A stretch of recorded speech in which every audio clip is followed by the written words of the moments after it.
right now we have the entrenched energy monopolies and cartels. You know, we have OPEC and we have the 7 sister oil companies that control all the oil and energy. But what people have to understand is that the people who run the energy business in this world, which is the biggest business on the planet, turning over $4 to $5 trillion a year, it's bigger than guns and drugs, it's bigger than defense. They control the newspapers, they control the governments. But these companies are so big that they regulate the government, which regulates them. It's not free. Nothing is free. But cheap and efficient energy exchange is a viable concept. Now I say that everything in this universe is free energy.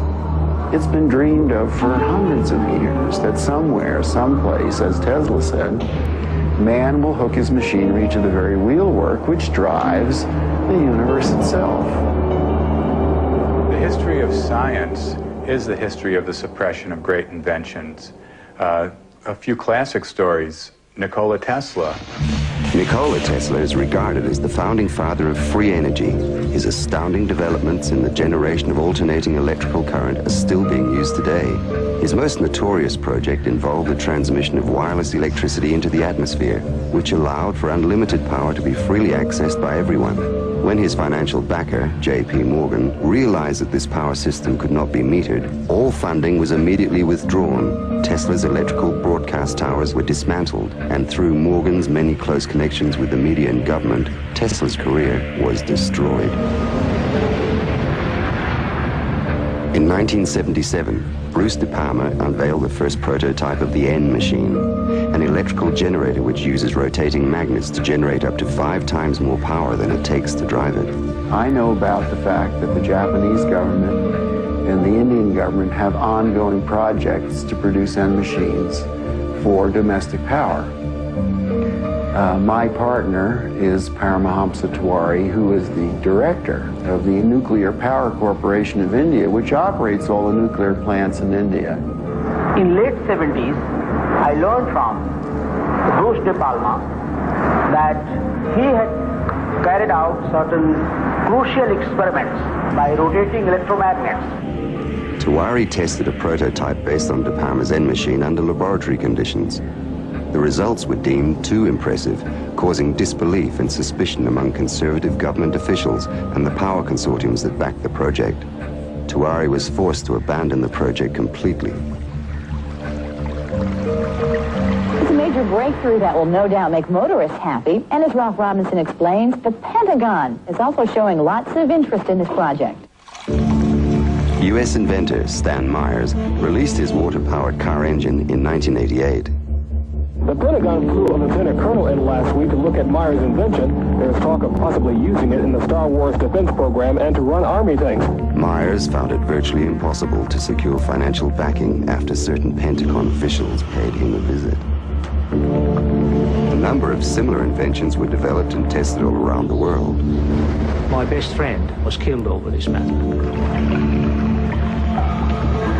There's a chap here, about 10 minutes away from here, driving. He has been running his car on water since 1986 with the government's permission, provided that he keeps his mouth shut. And with regular intervals, using his own words, they keep warning him to keep his mouth shut. One of our colleagues who have been running car on the water for the 10-year period now, he reckons that it's 26 times more powerful than petrol.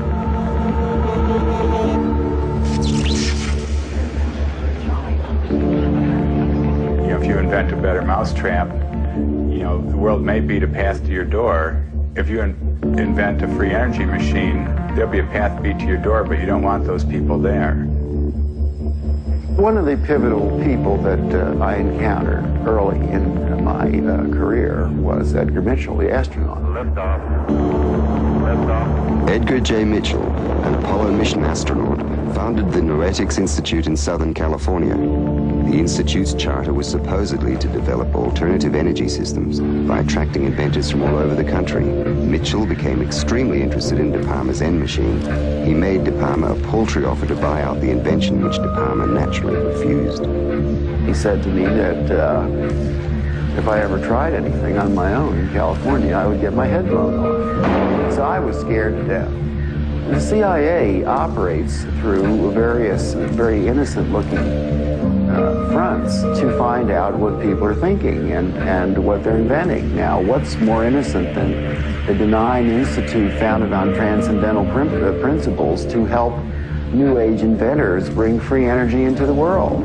And that situation still exists in the United States today, where a person that really understands what's going on just can't get their idea out because the alternative science and medical fields have been co-opted by the intelligence services. And he converted this little engine to run on water. This is many, many years ago. And he used it for several years.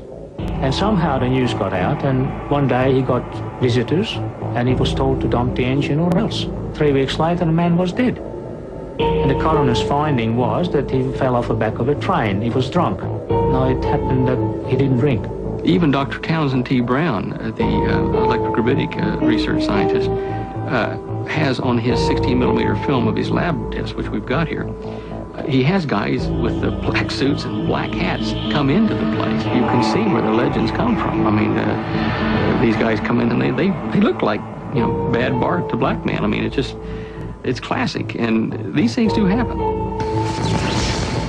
There is no progressive science in a world where every scientific idea is evaluated for its military potential. Power, or energy, and control of energy equals power in the new world order that is emerging. If you control the energy, the way we get around, the way we get electricity, the way we have our TVs and video cameras and stuff, if you do the control of the energy, then you've got control of the people.